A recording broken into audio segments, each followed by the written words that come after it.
What granular pre-emergent would you recommend for control of Johnson grass, crabgrass, nutsedge, if one exists, and other fast-growing grassy weeds in a Bermuda lawn? Should I put some down now and again in February, March? My goal is to control the weeds better for the 2020 mowing season, as I have several acres to mow. I am hoping a pre-emergent might reduce the need for spraying later in the season as well. And this is Kristen from Brighton, your neck of the woods. Oh, that's good, Brighton. yeah. So she's looking for a granular pre-emergent, Mr. D. Johnson grass, crabgrass, nutsedge, if it exists, and other fast-growing grassy weeds. Here we go, Miss Kristen. Here we go. You know, that's kind of a tough question. There's a new product out. Okay. What, Vexus? Are you familiar with Vexus? I'm not familiar with that.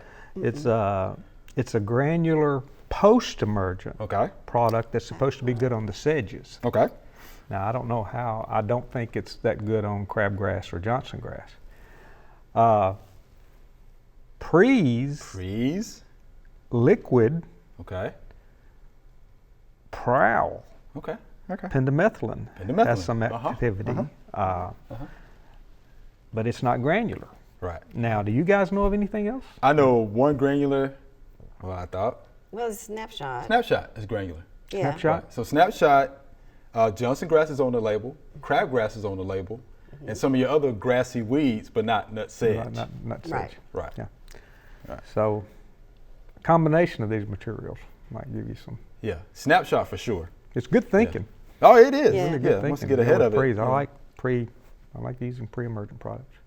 Because most times the pre-emergent is going to be your best route. It is, and you know, she can't just do one application of it. She'll have to, apply it in late February. I would say late February. And then again in maybe early June or June. We do about, once the first one gets some, and then of course this time of year, October, it might be a little late for pre-emergent, but she might be able to control some, but it might not be worth it for the fall. She might have to, I don't know, it's. Right, if you want to put down a pre-emerge late for the winter weeds, then I would say, early September would be a good time to do that.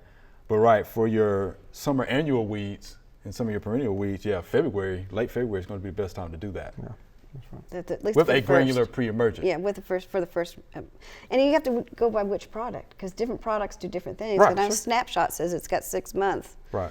So, but that could be more expensive because it does last longer. Right. So she just have to look at some of the products and decide what she wants to do. Yeah, 6 month residual. Right. Study the label. Yeah, you got to read the label on that. And you may very well have to use some post-emergent products too. I mean, with crabgrass, quinclorac. Yeah, is a quinclorac. Crabgrass product as a post-emergent product. You may have to, a combination. Right. Will give you your best results. Especially with the nutsedge. Exactly. Yeah, I mean, there is something, I think it's liquid though. I don't know if you heard of Pennant Magnum. It's a pre-emerge for nutsedge, but it's not in the granular form. Right. It's liquid.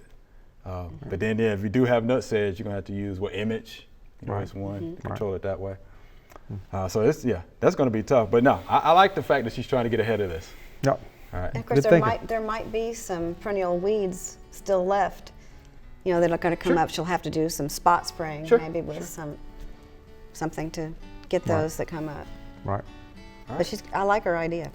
Hope you enjoyed the video. We would love to get more questions from you. So be sure to leave us some comments.